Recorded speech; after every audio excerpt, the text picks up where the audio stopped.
Just a disclaimer before I start the video. I am sick and I sound terrible. Alright, so what I want to do with this is basically try to explain and go through all the different kinds of weapon attachments that have been added to the game. It's been like a week, maybe 2 weeks since the season started. Week and a half, week and some days, I don't know. But I just want to go over the attachments and see how this show off my personal favorite, but also to explain which ones are good for which situations and things like that, so that you can try to get a feel for them and decide for yourself what you want to use. You don't have to use the ones that I like. I don't have to use ones that you like. It's all an opinion. But what I want to do is explain the facts about each one of them.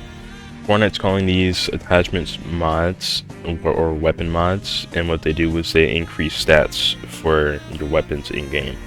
Personally, I think it's actually a really good addition to the game.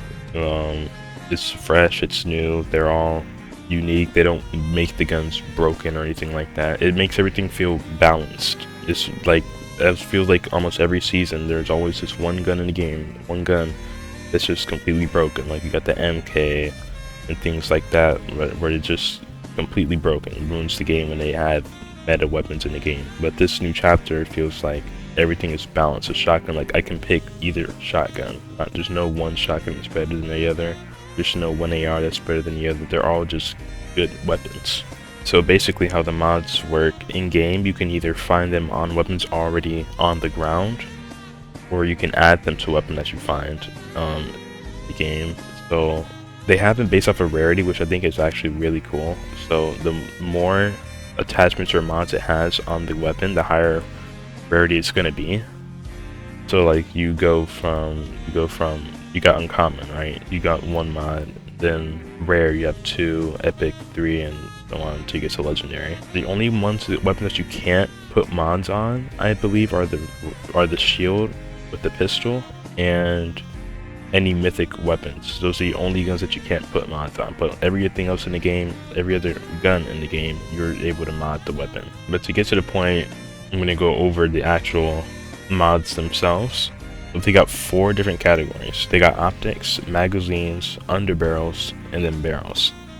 And they have 2, 3, 4 each of them. So we got, for optics, we got 4 times, 2 times, 1.3 times, and 1.15 times. And these are, I mainly use the 1.15, which is, they call it the red eye sight. I mainly use that one. I don't know if it's because that's what we're used to. It's the same optic that we've had on like the MK and things like that. Then for the Holo 13, which is the next one up, 1.3, it's a little bigger. The reticle, I wouldn't use it for long range because of how big the actual reticle itself is. But like on an SMG or a pistol or something that you're going to use mid to close range, I'd use it for that. Then you got the PX or the P2X optic, which you can't equip on pistols, and I don't believe you can equip it on SMGs either. But the pistols only go up to the 1.3.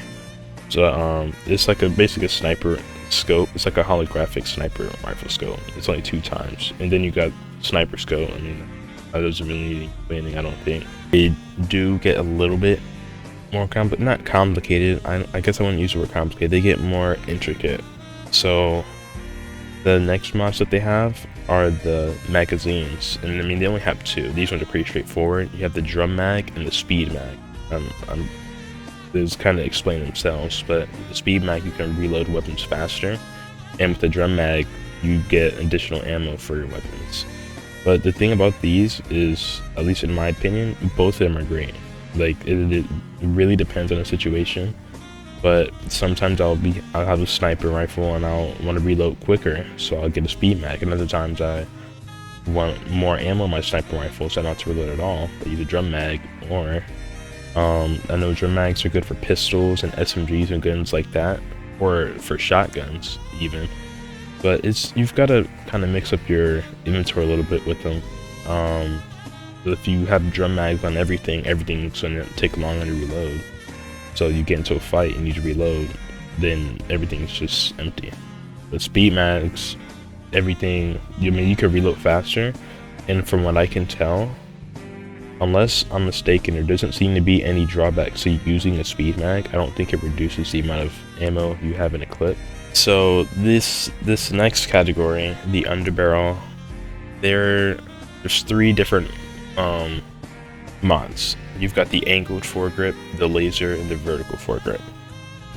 And these ones are kind of interesting compared to the other ones because they actually all have like they're not as straightforward, but you'll see what I mean. So you've got the vertical foregrip. Let's start with that one. It improves ADS recoil and spread. And so I think what that means, what I'm assuming that means, is I'm guessing it obviously it improves your recoil. Just what I like. That's my favorite foregrip is the vertical foregrip. That's my favorite underbarrel, period. And improves recoil. It's really good for the striker AR. Striker is a heavy hitter. Striker does a lot of damage, but it has a lot of recoil with it. That's recoil, damage, and speed. But if you use the vertical foregrip, it negates the only downside to using striker, which is crazy recoil. And as far as spread, I believe that only applies to shotguns. I could be wrong, but I feel like that would make the spread for the shotgun smaller, so more bullets can hit, more pellets can hit. For the angled foregrip, it reduces ADS time. That's just increase aim down sight speed.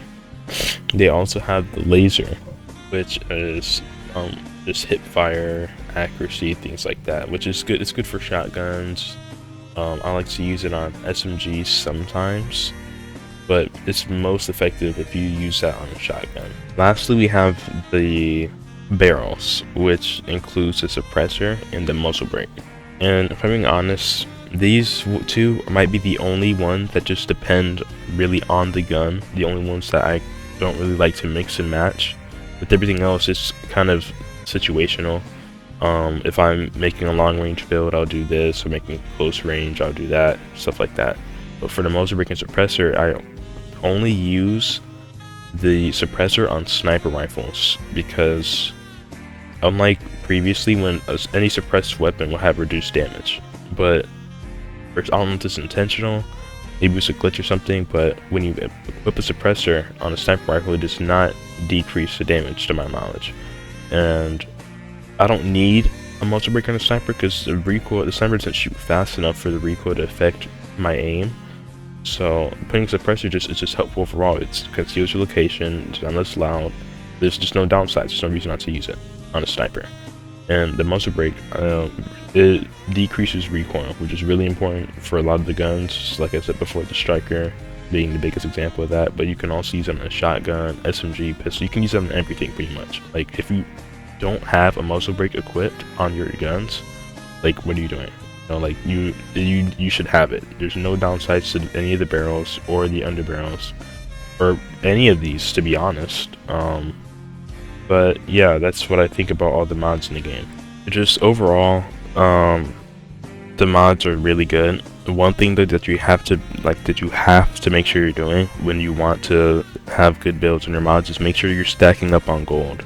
Mods, it costs, I believe, 75 gold, around 70 to 75 gold to place or equip a mod on your weapon, which doesn't seem like a lot, but if you're doing it like every game, it'll run through your gold pretty fast. But I mean, the vault's got plenty of gold. You can play Team Rumble, do whatever you need. Just grind gold if you want to get mods a lot. But yeah, I'm just glad to see Epic adding in things that the player base actually wants in the game. Like they're actually having good feedback. They're communicating. And I just think that they're making the game better again. They're bringing back what drew all the players into Fortnite, which was its uniqueness, it's just the game overall. It's just it being fun is what brought everyone together, and I just think that it's great. But that's it.